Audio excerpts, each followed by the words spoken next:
樹大招風嘅創作嘅時候，亦都唔使每天去度嘅，度完一輪跟住交一轉，即係無論大綱分場劇本交一轉稿，跟住俾乃海啦，乃海就會叫開會噶啦，叫開會開一次會，咁佢就會俾意見，跟住我哋又再通常都 ban 曬，因為你哋搞乜啊？唔知你寫乜咁，跟住又唔出聲，因為3-4個鐘咧，你翻去再度啦咁，嗰類啦，即係因為乃海個度嘢方法佢係比較內在嘅，佢唔係好講嘢嗰啲人，即係大家係一間房唔講嘢，係一間房啊，完全唔講嘢，你好難想像啦！依家對住鏡頭有1分鐘 dead air 都好困難啦，係咪？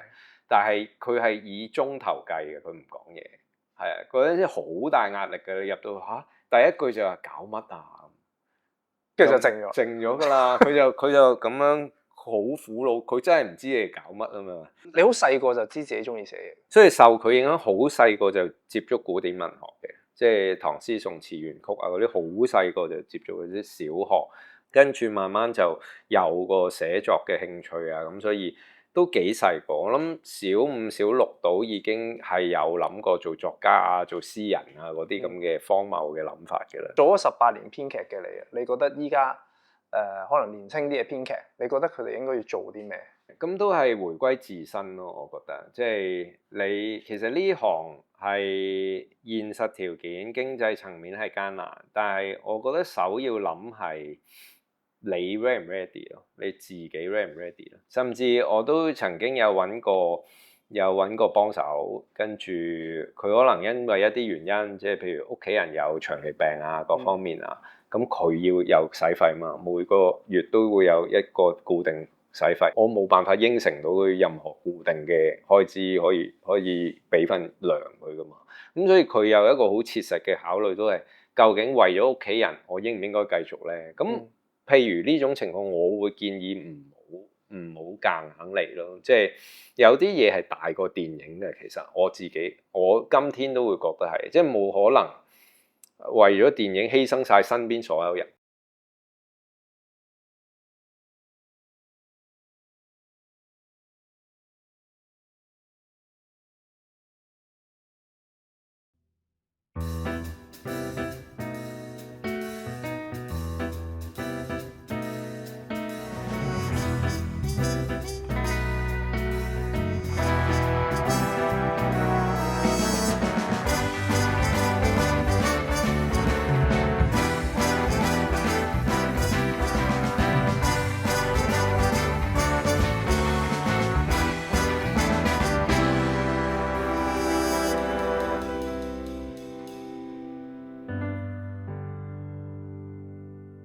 因為我哋個節目叫電影精神啦，咁每一集咧就會想嘉賓答你心目中嘅電影精神係啲咩？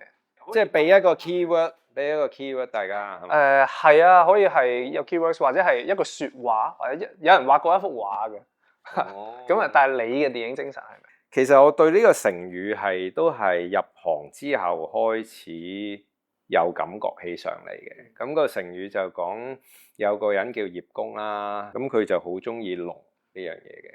咁佢中意到即係周圍即係屋企沙煲罌罉又要整隻龍啊，畫又係掛啲龍咁啊，好中意龍。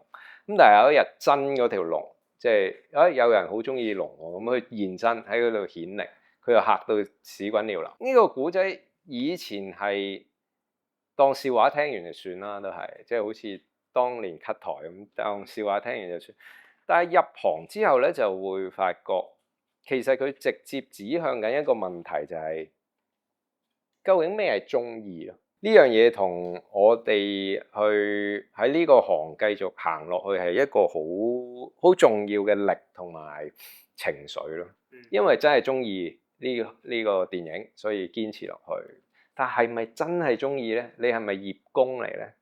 即係因為電影係有好多嘢好搶眼啊，好令人覺得美好啊、華麗啊各方面。你係咪淨係中意咗呢一方面而忽視咗其實佢有好多個層面咧？即係好似當你真係見到條龍嘅時候，會好得人驚，覺得你冇諗過真嘅龍原來係咁。咁好似電影頭先都有同你分享各種辛酸或者咩，其實佢係包含埋喺度。即即係當然佢有好多華麗嘅一面，各方面嘅嘢，跟住其中一樣嘢就係好容易被看見啦。我會覺得，即係其實大家都好想被看見嘅，即係唔係淨止我哋呢行名利圈就好需要人哋看見㗎嘛。咁但係就算普通一個小人物都好想被看見，但係其實背後有好多嘢你要有嗰個預期，跟住你知道背負住好多嘢，你都願意中意落去，咁就真係中意咯。咁所以呢個成語係成日都令我反思，究竟你係咪真係中意呢個問題咯？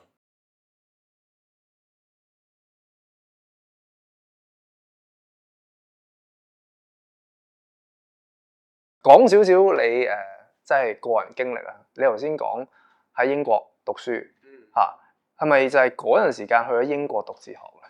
係啊，就係中七畢業就走咗去英國咯。咁其實都當時就我其實最中意、最想讀嘅嘢係中文嘅，應該咁講，因為我就係中意寫嘢嘛。咁但係你好細個就知自己中意寫嘢，都係受阿媽影響嘅。我阿媽係中文人嚟嘅，佢以前即係做家庭主婦之前，其實都係教書嘅，都係教中文嗰啲嘢。所以受佢影響，好細個就接觸古典文學嘅，即係唐詩宋詞元曲啊嗰啲，好細個就接觸嗰啲。小學可能小一二三已經開始接觸呢啲。咁跟住最主要就係覺得好靚咯。其實覺得文字好靚。咁當然我主要就係識中文，唔係識其他語文啦。咁所以覺得中文好靚。咁跟住慢慢就有個寫作嘅興趣啊。咁所以都幾細個，我諗小五小六到已經係有諗過做作家啊、做詩人啊嗰啲咁嘅荒謬嘅諗法嘅啦。咁慢慢到就算中學咁都會睇好多小説啊、成啊各方面都中意文字嘢，咁所以整體都係文字想中文咯。咁但係我屋企人咧，其實就好想我大學如果去到又佢哋會覺得經濟上佢哋可以俾到我去讀幾年啦，一定。咁佢哋就會覺得一個人有機會去外地去增廣下見聞啊，見識下唔同嘅世界，佢哋覺得好有需要嘅。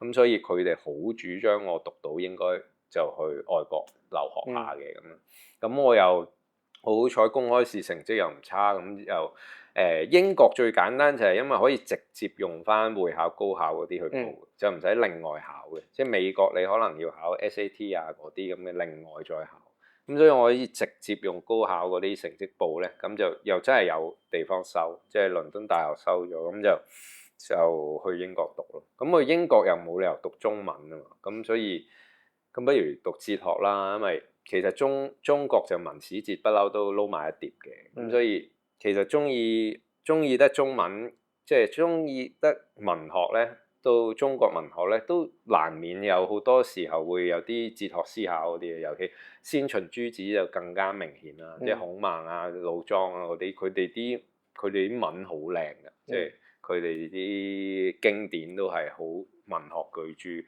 亦都好有哲學嘅思考喺裏面，咁所以都算好早接觸一啲哲學嘅思考咁。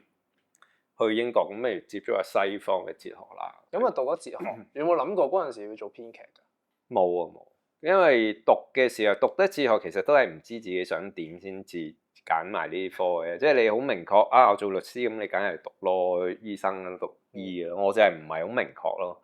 我又唔係特別想做某啲工種，我亦都唔知自己想點。但係你話你細個其實有諗過做作家㗎嘛？你一早 ban 咗自己。但係大咗一定會覺得其實糊唔到口㗎嘛。因為譬如就算我嘅偶像都唔係用文字揾食㗎，即係李白杜甫唔會因為寫咗首詩佢揾到食㗎嘛。佢哋都係想做官㗎嘛。其實曹雪芹一生人只係寫咗一本都寫唔完，《紅樓夢》都寫唔完。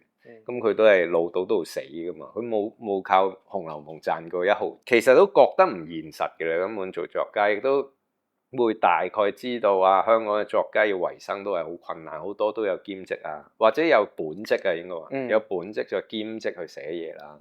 咁所以唔現實嘅嗰件事，未來究竟做咩？喺讀大學嘅時候選擇唔去諗啦，咁咪揀咗哲學咯，咁其實就係到 Year 3啦，Year 3要畢業啦，將會咁咪要諗咯。咁你無論點都好，你可能我都仲可以讀 master 嘅，再 delay 都得嘅。咁但係始終都臨近啦，你就嚟要諗出嚟社會做咩？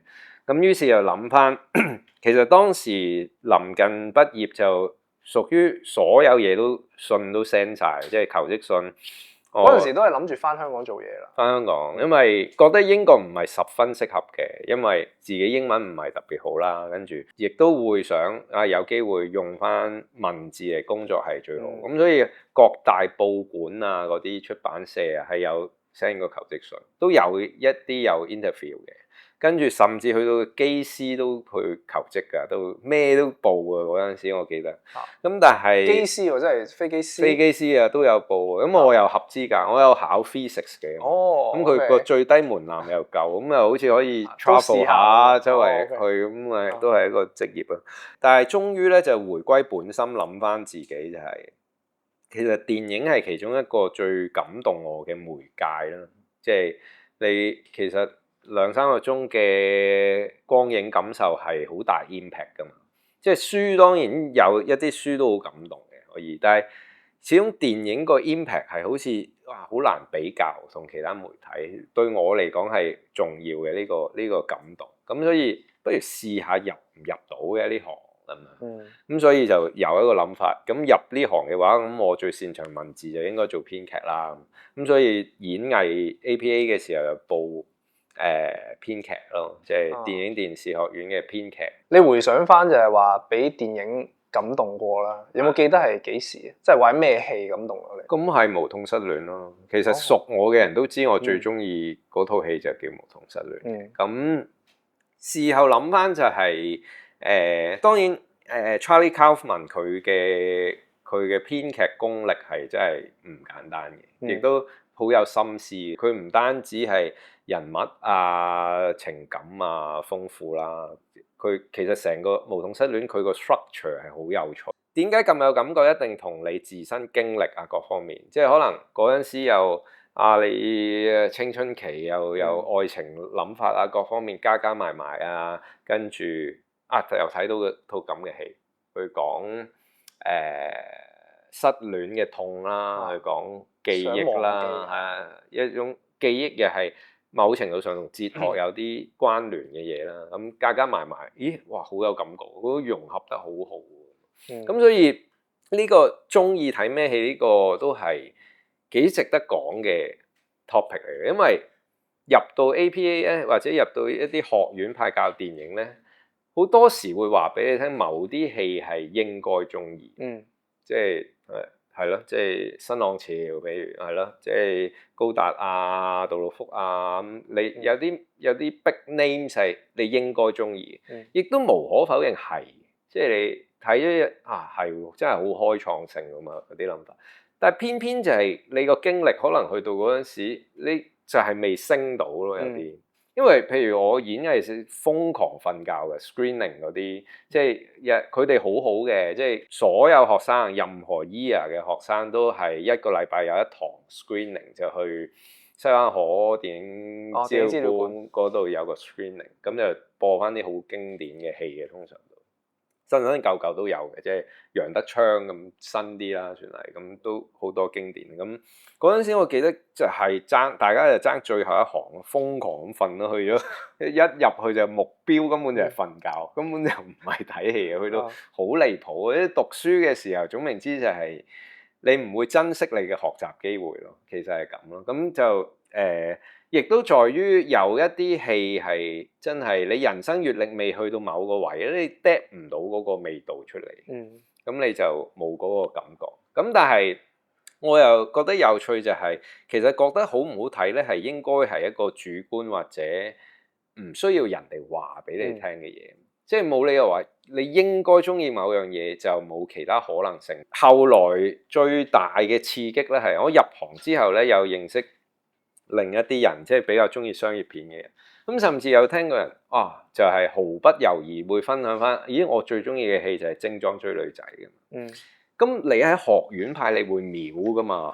精裝追女仔，咁但係你會知道嗰個人係真心中意，即係大家 friend 咁交流，佢真心中意好中意。咁你睇翻精裝追女仔，其實佢有好多好聰明嘅地方或者做得好好嘅地方㗎嘛。其實咁當然你可以覺得低俗或者佢啲笑話，但係佢係有思考過。就算低俗嘅笑話，佢都係做緊一種氣氛，做緊一種氛圍而好成功傳達到某一種感覺俾你，係其實幾有技巧嘅作品嚟嘅。咁其實唔失禮啊，點解要秒咧？係咪？即係令我反思一個問題就係覺得好唔好睇？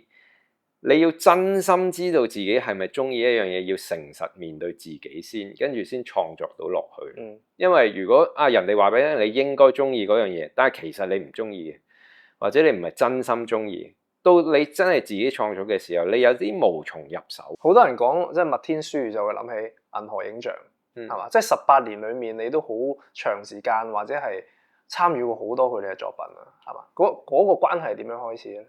多就應該一定唔多啦，因為我第一次接觸銀河映像應該係12年嘅事。12年就係樹大招風阿 Vicky 啦，黃偉傑佢需要揾編劇咁樣揾着我啦。咁因為我即係我中途加入噶嘛，其實佢先前有其他編劇嘅。咁各種原因啦，因為我會覺得編劇或者電影呢行艱難就係你永遠唔知捱唔捱到最後。有時唔係在於你質素問題，即係唔係你寫嘢唔好，人哋炒咗你咁直接嘅簡單嘅原因。有時係真係捱唔到，即係因為編劇個狀態就係你一個冧心噶嘛，即係一個冧心或者分幾期咁啦。咁你譬如大綱分場劇本幾期錢咁，你硬係塞咗喺大綱度，一路落唔到分場，你得大綱嗰期錢，咁度3年咁你真係活唔到落去啊嘛！即係唔係在於你好定差，所以度唔到落去。有時即係一個 project 牽涉好多因素，咁所以Vicky 都係佢應該有啲編劇朋友選擇淡出咗啦。咁佢需要再揾編劇嘅時候揾着我，咁我就加入咗啦。12年嘅時候第一次去銀河映像嗰度開會就咁開始啦。咁到今天都14年嘅，確係。咁但係呢段期間其實我應該幾套啫嘛，樹大招風、三人行、拳王男友、神探大戰其實唔算係銀河映像噶嘛，但係有銀河映像嘅味道啦，絕對有韋生咁重要對銀河映像嘅影響。咁所以我嚴格嚟講係參與咗3套啫嘛，所以亦都係我入銀河映像嘅時候，算係佢哋產量唔高嘅時候咯。所以數量一定好少，但係我人生有14年，係咪？我入行18年，有14年都有幫手喺嗰邊創作，咁當然對我影響好重要。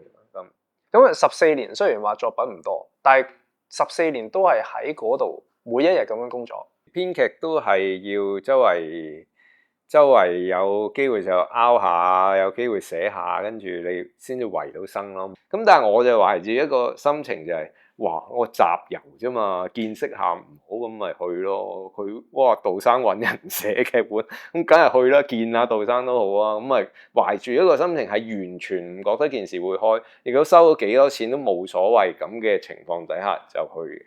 咁所以喺咁嘅情況底下，我一定要揾其他工噶嘛。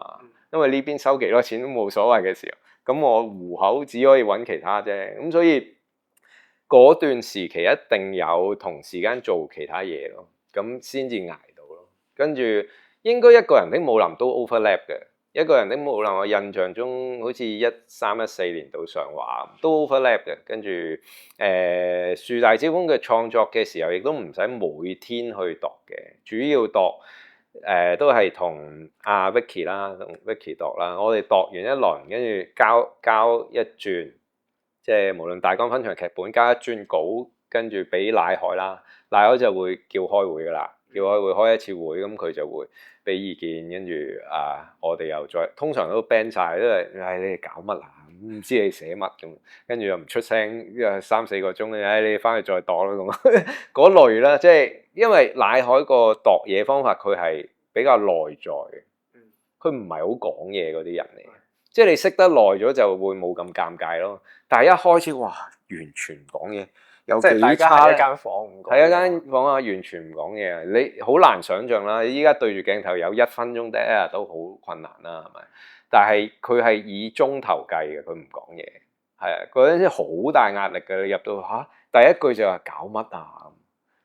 跟住就靜咗。靜咗㗎啦，佢就咁樣好苦惱，佢真係唔知你哋搞乜啊嘛，搞咩咧？你哋究竟佢就喺度一路唔出聲㗎啦，好大壓力㗎，所以嗰陣究竟我哋做得錯成點咧？咁你都唔知啊，你直頭錯成點都唔知咁咪咁樣嘅情況咁啊，總言之再諗啦，咁啊我咪又同 Vicky 又自己私底下又磨下打磨下，又搞另一個稿，跟住佢又開會，又係咁樣循環咁咯。咁所以又唔係每天都開會嘅一定。咁樹大招風係咁咯，起碼。咁三人行就唔同啦，三人行就杜生導演嘅 project 啦，咁就一定係屬於我人生第一次真正接觸銀河影像嘅飛紙仔咯。因為樹大招風唔係好飛紙仔嘅，屬於劇本都幾完整，現場當然有少調整啦，即係演員覺得講得唔舒服，一定會調整下啦。但係都8、9成係跟劇本嘅。三人行就真係冇劇本啦。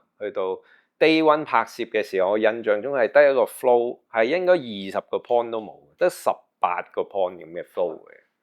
冇劇本冇分場冇大綱乜都冇嘅，就係得一個18個 point 左右嘅 flow， 一頁紙嘅啫，一頁紙內嘅啫，就係得一張咁樣嘅嘢啫。咁然之後大家就喺現場，之後就得到嗰頁紙。因為就 Day One 拍係拍送鐘漢良入去，即係送個賊啦，即係一班警察押個犯，一個重傷嘅犯入急症室咁樣，咁跟住入急症室嘅過程裡面，先至由醫生口中發覺原來警察有啲嘢隱瞞咗，呢個犯係中咗槍嘅咁。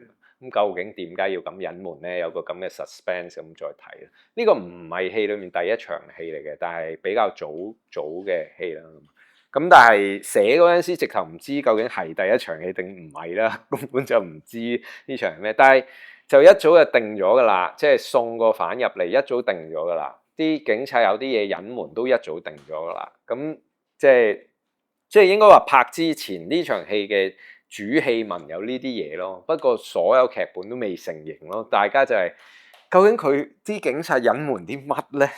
落嚟落去都唔知隱瞞啲乜，跟住又唔知佢點解中槍。拍嘅時候一定唔知嘅，即係總言之佢中咗槍唔好理啦。總言之佢隱瞞咗佢係中槍，頭部中槍呢個信息，即係想有少少想佢死啦，失救死咁嘅感覺。但係唔知佢點解中槍啊？都拍完啦，呢樣拍完咗都未度通，究竟點解班警察會射咗佢一槍咧？跟住係拍嘅過程，終於先諗到。咁當然有停過嘅，即係我印象中有跨年，即係有跨農曆年嘅，所以有停過嘅，有停過機，跟住又死度爛度。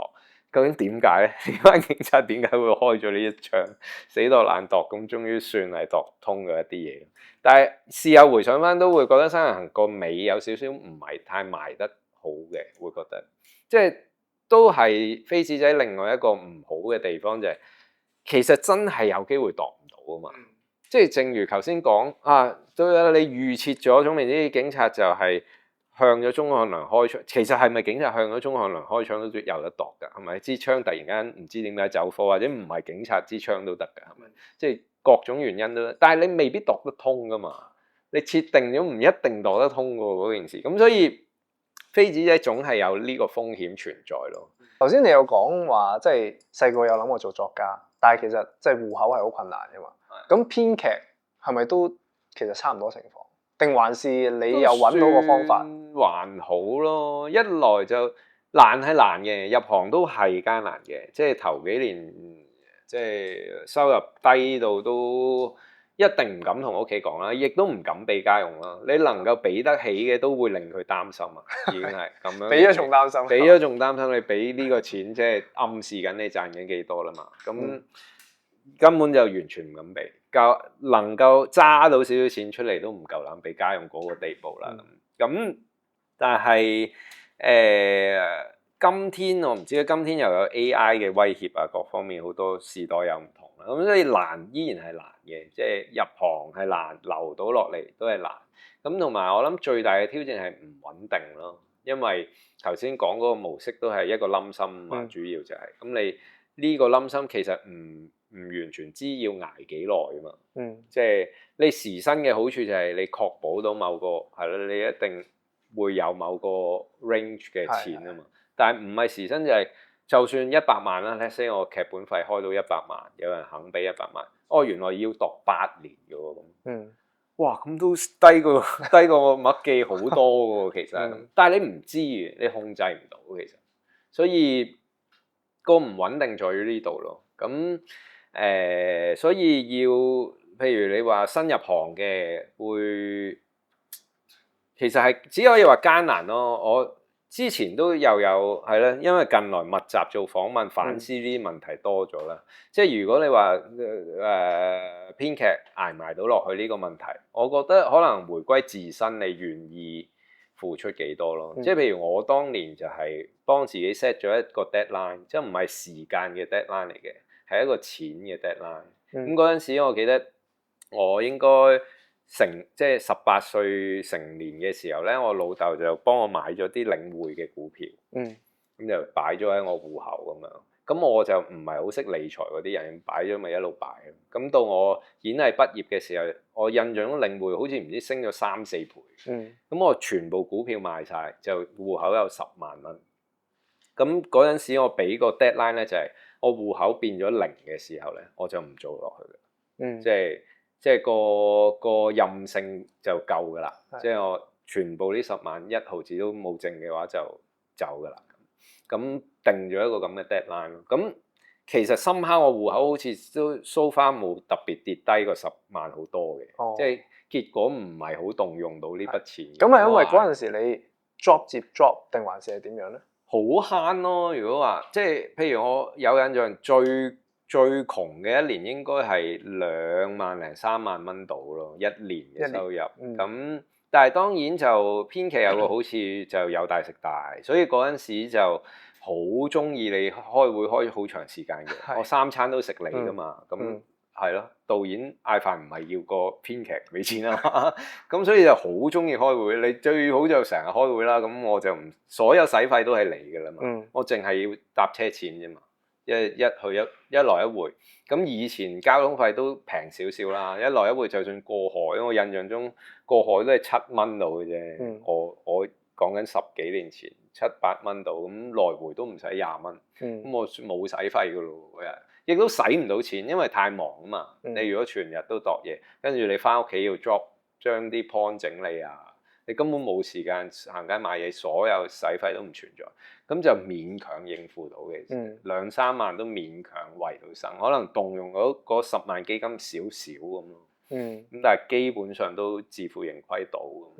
咁嗰陣時就各種唔同方法咯，都後來就靠一啲介紹就知道，原來翻譯都個 pay 會穩定啲喎。即係起碼佢嗰陣時覺得幾好穩啦，算係就係譬如翻譯啲大綱，咁都有1-2千人嘅會，即係中譯英也好，英譯中也好，都有1-2千人。咁你成年都得嗰2-3萬，無啦啦譯個大綱講緊4-5頁紙啫喎，就千零。嗰啲大綱係咩啊？即係準備開嘅大綱。譬如有啲情況就係 film mark 嗰啲情況，咁就 film mark 嗰一期咧就會特別多人想譯呢啲大綱，咁起碼擺出嚟都有個 leaflet 俾人哋睇下，咁就嗰一期會多啲呢啲咯。咁或者DVD 背後咁，你有時中譯英，英譯中，有啲人做呢啲旁支嘅嘢咯。其實行業裡面都有嘅，咁呢啲就會所謂有一筆咁嘅錢咯。跟住我人生接過最好 pay 時薪最好 pay。就係某大手機品牌嘅發佈會嚟嘅，咁佢就需要人寫司儀稿，10零分鐘嘅啫。咁跟住嗰陣時個 friend 介紹仲打嚟問我話，唔好意思啊，3日22000得唔得啊？跟住3日有22000，你個唔好意思，你都吞咗佢啦。即係嗰陣時接過最好嘅係呢個。咁當然除咗開會同 on location 嗰日呢3日，你翻去要寫稿嘅。咁、嗯、但係對於一個電影編劇，你不嬲寫開2個鐘頭劇本嚟講，你10零分鐘嘅司儀稿係非常之容易咯，只可以話，即係2、3個鐘頂盡都解決咗噶啦。咁、所以就算佢改5次都好啦，我都係花費緊講緊10零個鐘都解決到噶啦嗰個稿。其實做編劇好多人都會講，即係做電影做編劇收入不穩啊嚇。可能頭先你講嗰種情況都成日經歷啦。做咗18年編劇嘅你覺得依家可能年輕啲嘅編劇，你覺得佢哋應該要做啲咩？應該要做啲咩？咁都係回歸自身咯，我覺得。即係你其實呢行係現實條件、經濟層面係艱難，但係我覺得首要諗係你 ready 唔 ready 咯，你自己 ready 唔 ready 咯。即係經濟層面 ready 㗎，當然一個問題啦。即係譬如我當年都好彩有一個10萬蚊嘅 backup 先啦，咁個心都有個底，唔係人人都有機會有個股票賣咗出去有個10萬蚊啊嘛，咁所以我會覺得唔可以勉強嘅有啲嘢，甚至我都曾經有揾過幫手，跟住佢可能因為一啲原因，即係譬如屋企人有長期病啊，各方面啊，咁佢要有使費嘛，每個月都會有一個固定使費，咁我都冇辦法提供到，我冇辦法應承到佢任何固定嘅開支可以俾份糧佢噶嘛，咁所以佢有一個好切實嘅考慮都係，究竟為咗屋企人，我應唔應該繼續咧？咁譬如呢種情況，我會建議唔好夾硬嚟咯，即係有啲嘢係大過電影嘅，其實我今天都會覺得係，即係冇可能為咗電影犧牲晒身邊所有人，即係甚至。點解德仔一個角色對屋企人有某種愧疚啊，或者咩都係自己有嘅，即係都會覺得自己嘅任性地追夢。即係如果屋企人真係有長期病，毫不猶豫，電影唔會大過人命噶嘛，係咪？呢個肯定係。咁所以呢啲好多時都一命二運三風水咯。你真係遇到啲好不如意或者好需要抉擇嘅嘢，咁我都會覺得你要諗清楚。電影係咪真係大到咁咯？而你會唔會後悔咯？如果唔會後悔，咪行咯。咁但係有啲嘢我就唔會建議去揀電影咯。但係當然都有好多嘢係 marginal 嘅、灰色嘅，有啲人會咁選擇。咁你最終都選擇一往無前去揀電影呢條路，咁咪努力做咯。即係呢個。咁呢個係心理層面咯。另一個就係技巧層面咯。其實無論任何崗位啦，即係。編劇又好，導演又好，攝影又好，美術又好，各個崗位其實佢都要有某啲質量先至捱到落去嘅，先至可以繼續。即係甚至我見好多前輩級啊，或者行內已經知名嘅人，你可能表面上覺得佢好輕鬆，或者好佢飲食就得噶咯喎。其實唔係咯，你唔知道背後人哋下咗幾多苦功，背後用咗幾多努力。即係杜生好鬆容嘅。但係其實你同佢傾，譬如拳王男友唔算係一套好好睇或者好多人欣賞嘅戲啦。咁但係淨係呢個講 boxing 呢個 topic、MMA 呢個 topic，你同佢傾偈，你發覺咦佢有睇 reference 喎，係咪？杜生完全唔睇 reference，你有佢符咩？佢咁識拍戲咁，佢唔睇咪唔睇咯，使咩睇啫？佢咁識擺機位，咁但係佢唔係喎。即使到今天，佢遇到一啲題材唔係佢熟悉嘅。佢會做功課喎，其實佢好似談笑風生，好似喺現場煮 risotto 咁，但係其實佢背後用咗好多努力嘅喎都。當然，亦都在於佢嘅努力，你見唔到係在於佢年青嘅時候用嗰啲努力，你更加見唔到啦，係咪？即係佢個 database 已經好厚㗎啦。咁所以我會覺得新入行係可能要先諗下，你點解覺得自己值得留落嚟，或者點解會留到落嚟咧？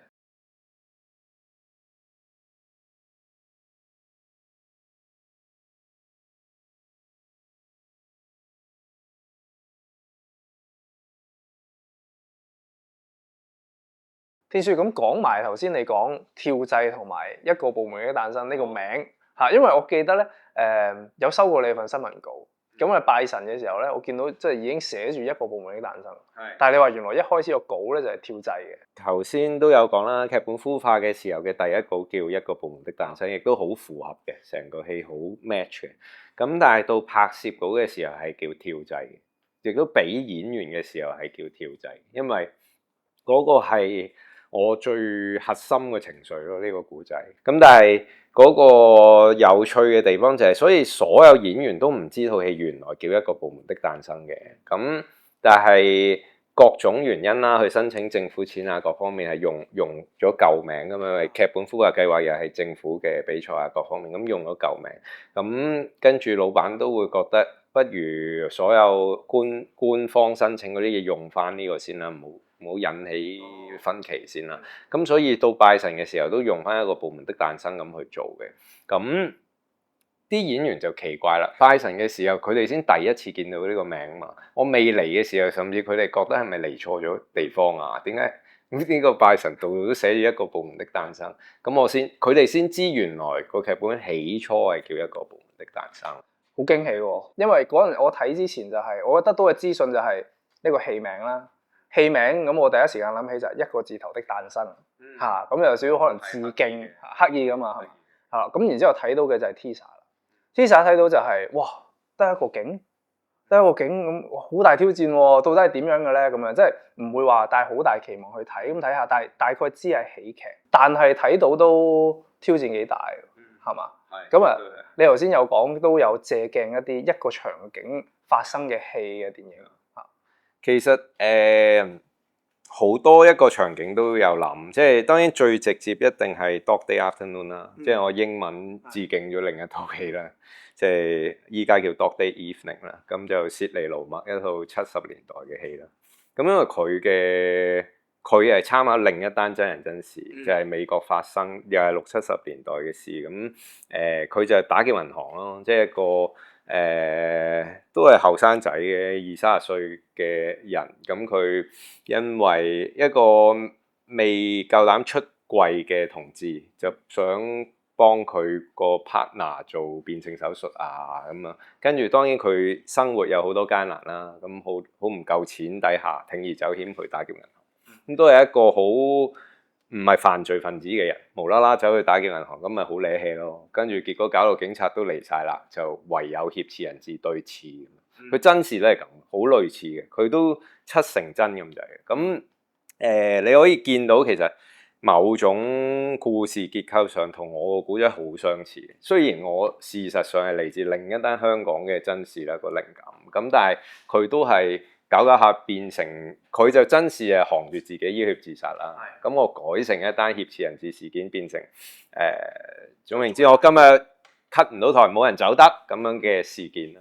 咁啊，呢套戲仲有即係除咗你話 Dog Day Afternoon 啦，咁仲有一樣共鳴位就係我諗香港人都記得㗎啦，呢個新聞即係 cut 唔到台。都唔係嘅，有代溝嘅，我發覺。有代溝，有啲人後生仔係真係唔知嘅。哦，咁好在我知，我有見證，同埋我都有經歷啲年紀啊。係啦，我哋有啲經歷啦，所以見證過啊，原來真係會有啲咁嘅嘢出現嘅。跟住又見到啊，原來有人同我一樣，但係佢忍無可忍啦，佢衝咗上去。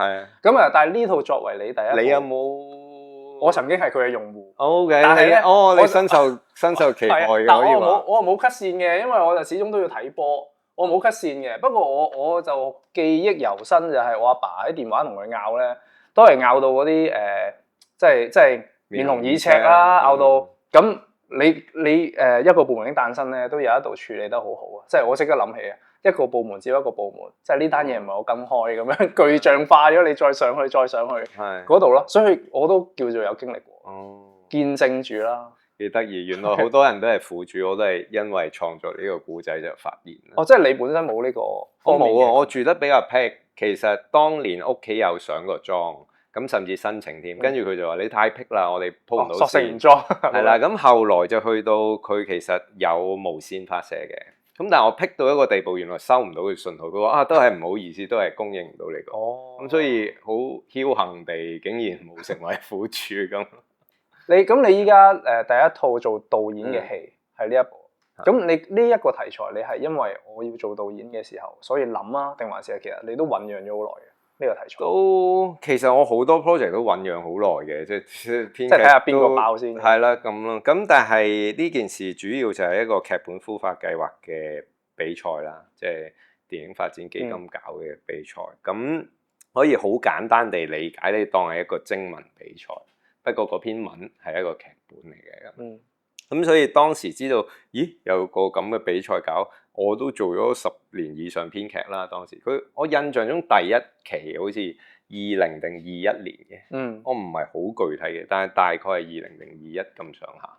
咁嗰陣時都做咗10年有多啦嘛，咁冇理由唔參加啊，係咪？即係編劇屬於贏在起跑線啦，你又做咗咁長時間，你做個劇本出嚟，咁覺得一定要參加，咁就完全冇諗過做導演嘅，因為嗰個徵文比賽嚟噶嘛，咁咪寫完個劇本，目標就係攞到獎金就贏啦。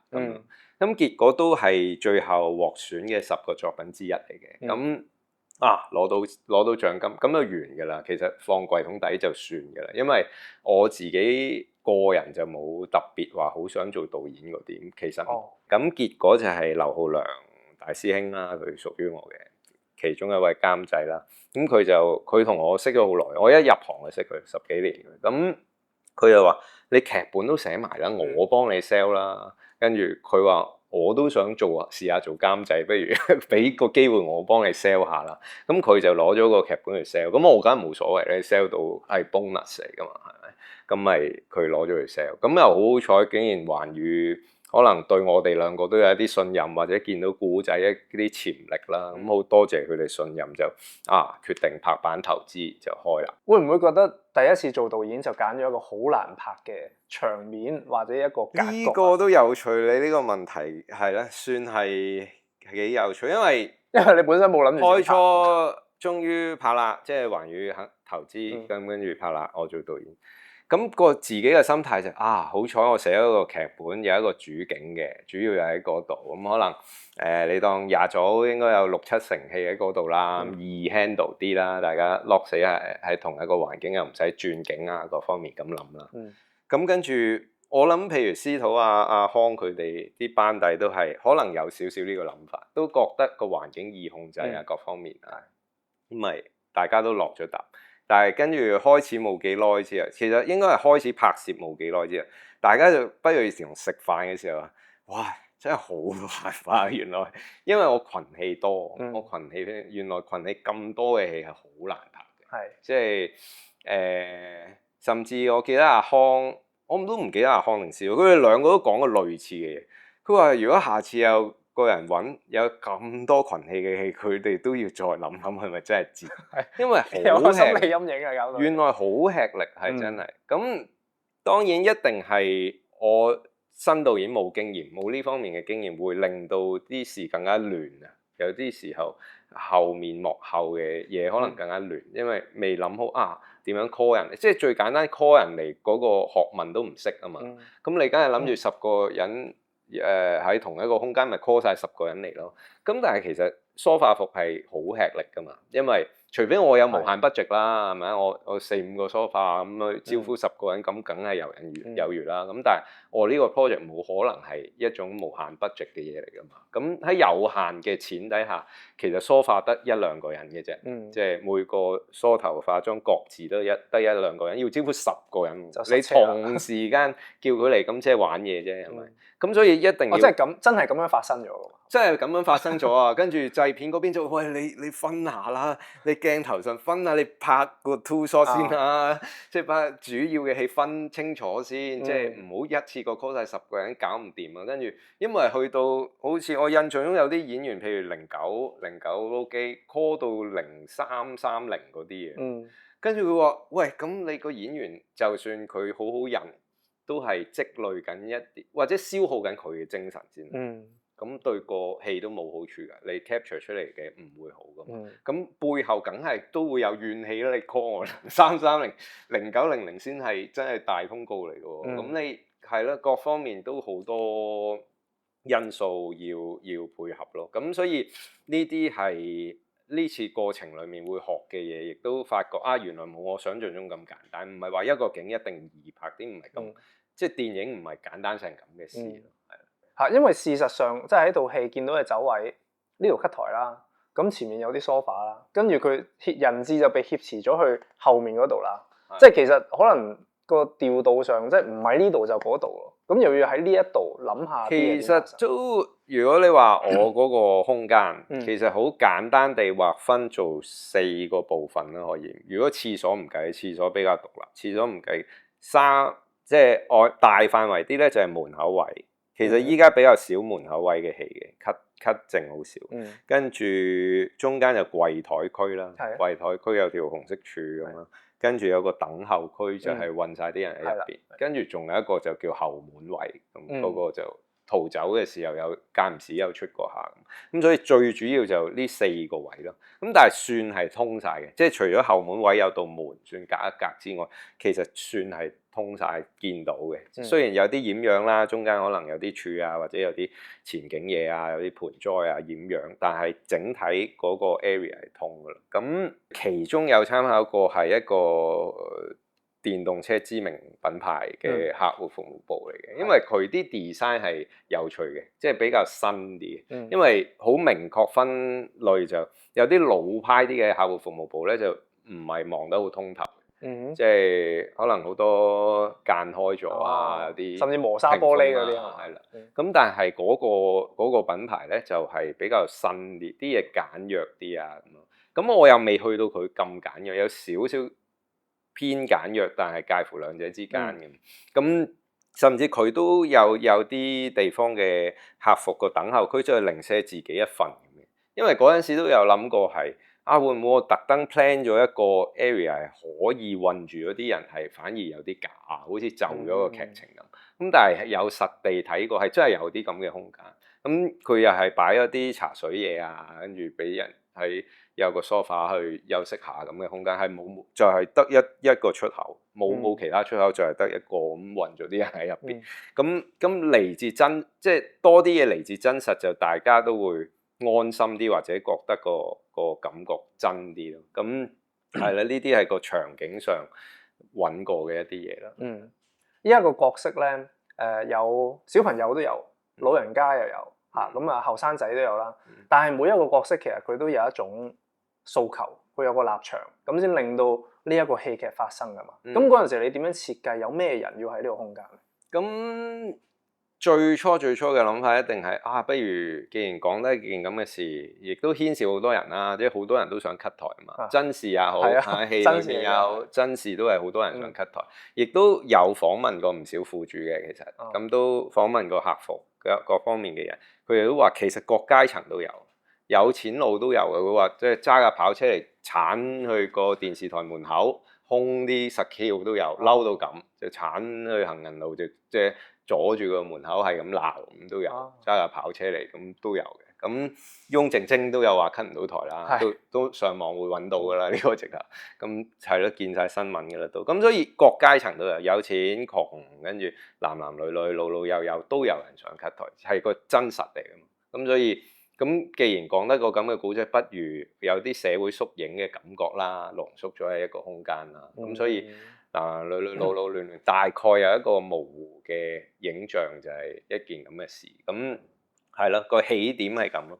咁當然再落手，真係每個人俾血肉嘅時候，就係其實真係靠 research 咯，即係睇下揾下唔同嘅苦主、唔同嘅客貨、唔同嘅職業嘅嘢有咩會潛在有可能有化學作用啦。咁記者都好天然係因為電視台發生，好似應該要牽涉一個記者入嚟喎，亦都有呢啲諗法啦。咁跟住連警察都要 cut 台，都係會覺得個荒謬感更加大啦。同埋真係有嘅，我都有識警察朋友，當年係 cut 台 cut 唔到，當然就選擇咗放棄啦。咁放棄唔好搞啦，即係費事同佢鬥啦，自己盞係啦，即係有啲激咗霎咗氣，俾人影到，可能影響翻自己，咁費事搞啦。咁現實就可能費事搞，咁但係的而且確又真係有警察都係輔助，咁咪會加埋係透過 research 再去令到啲人物有血肉啲咯。咁可以再分享多少少，其實仲有另一套史迪盧默嘅戲參考咗好多嘅，就叫《十二怒漢》。咁可能更出名咧呢套。咁佢都係一個同一個場景嘅戲啦，甚至佢連一槍都冇開過添啦，佢淨係文戲咁去，即係佢個古仔就講個陪審團12個人，終於決定一個年青人係有冇殺人咧？即係殺人係有罪定冇罪嗰個判決啦。咁除咗 Dog Day Afternoon 之外，揾咗呢個參考咧，就係 Dog Day Afternoon 有一個好明確同我依家呢套戲好大分別嘅地方咧，就係佢嘅主角係阿爾柏仙奴。其實佢成個戲都基本上主戲都聚晒喺呢個角色身上。其實佢挾持空間嘅人咧比較點綴啲，即係比較可能畫龍點睛有一兩下俾你知道少少 background，但係其實都係 focus 翻落阿爾柏仙奴度。咁但係呢個亦都有少少唔係我嘅本意嚟嘅，我都想係一個群像嘅，大家究竟點樣面對一件咁嘅挾持事件，我都想大家都有血肉多少少。咁所以個取態上有呢個好根源嘅分別咯，同 Dog Day Afternoon。咁我又要揾個參考先至安心啊嘛，因為我自己覺得唔知點度好，即係薛雷盧密本身我好中意嘅導演啦。咁佢十二怒漢有一個好好嘅參考咧，就係佢12個人咧，其實到即係如果有睇過人，到今天你會其實大概你要數到7、8個出嚟唔難嘅。其實呢種難度係好高嘅，寫一個劇本寫12個人，你睇完之後有7、8個人其實都記得。有啲甚至印象鮮明添啦，咁係佢設計得相當好。咁有一樣好參考嘅嘢咧，就係佢個結構係好簡單咧，好簡單地講就係由開頭1對11，只有一個人覺得嗰個年青人無辜嘅啫，覺得應該駁取無罪啦，只有一個人，11個人都覺得應該要有罪。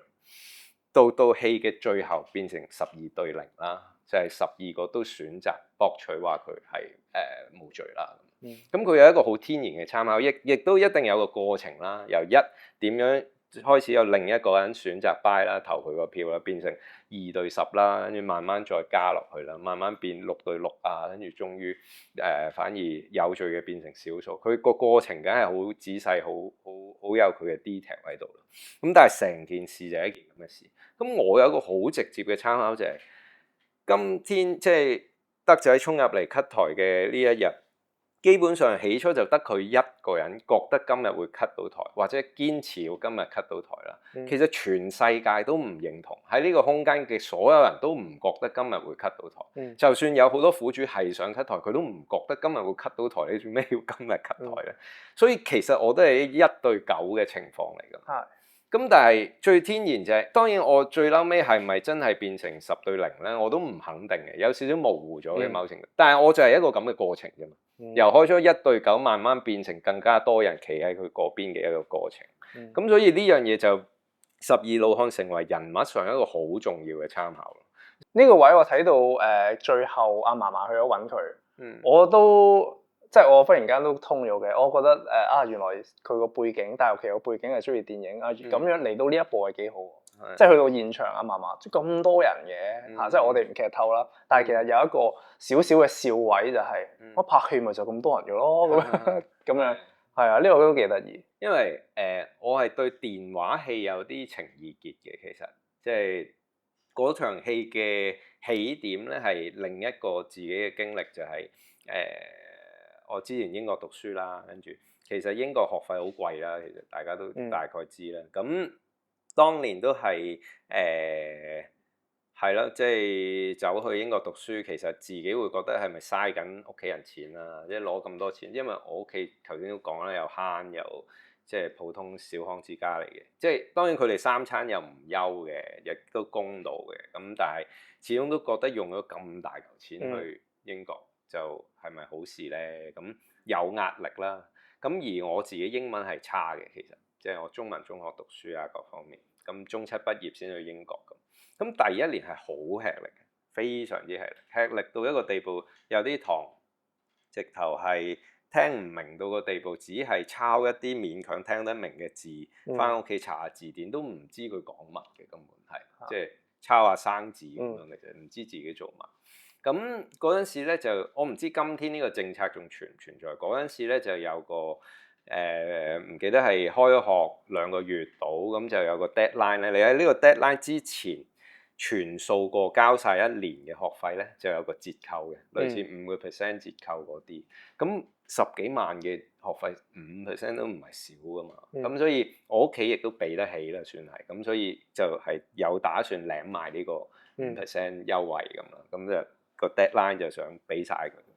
咁所以我就面對一個問題，其實我覺得我自己讀唔到落去，咁就個 deadline 臨近嘅時候，我要講啊嘛，我要同佢哋講，我可能都係從頭嚟過啦，我翻香港讀啦，我讀唔到噶啦咁樣。咁有個好大嘅掙扎咧，即係我本身亦都係比較典型嗰啲男仔，唔會同屋企 share 咩內心感覺啊，係啦，都報喜都未必會報啦，即係好即係唔係好多交流啦。有冇兄弟姊妹啊？冇啊，我獨子嚟嘅，一個嚟嘅。咁係啦，唔係幾識喺屋企人表達情感嗰啲。咁但係終於聽日係我印象中係咧，聽日就係嗰個 deadline 嚟㗎。你今日一定要講㗎。咁我就係因為嗰陣我係02年啦，02年第一年喺英國，02年嘅世界仲唔係手機咁打翻屋企㗎嘛。我真係喺英國嗰啲紅色電話亭咁打翻去嘅。咁跟住打翻去，其實即係下定決心，好似應該要講啦咁但係一開口我阿媽就佢率先係關心咗我幾句咯，即係平時呢啲電話打翻屋企都係問下食咩啊，有冇食到好嘢啊，嗰啲咁嘅寒暄嚟啫嘛。佢無啦啦就關心慣唔慣啊，讀唔讀到啊，係咯，即係佢關心我係咯過得好冇啦，即係無啦啦有啲咁嘅關心。我唔肯定佢係咪 sense 到一啲乜嘢嘢定點啦，我唔肯定，但係總明知佢嘅頭嗰一兩句就係關心嘅説話，跟住一講完已經瘋狂咁喊，係咁喊，跟住又忍住唔好俾佢聽到啊，跟住扮冇嘢啊，跟住嗰種狀態咧，咁就結果都講唔出嘅，算啦，我下定決心就死嗌賴嗌就嗌啦，就俾心機啦，係啦，俾心機啦，咁結果都順利畢到業嘅咁啦，咁但係呢個情感就係最令我想拍嗰個嫲嫲嚟現場嗰場戲就係，其實喺電話另一邊你其實冇嘢可以做，但係你好努力想嘗試令到對方安心呢個情緒，有冇可能表達到出嚟咧？咁其實透過呢場戲，算係某程度上滿足到少少呢個情感咯，我覺得。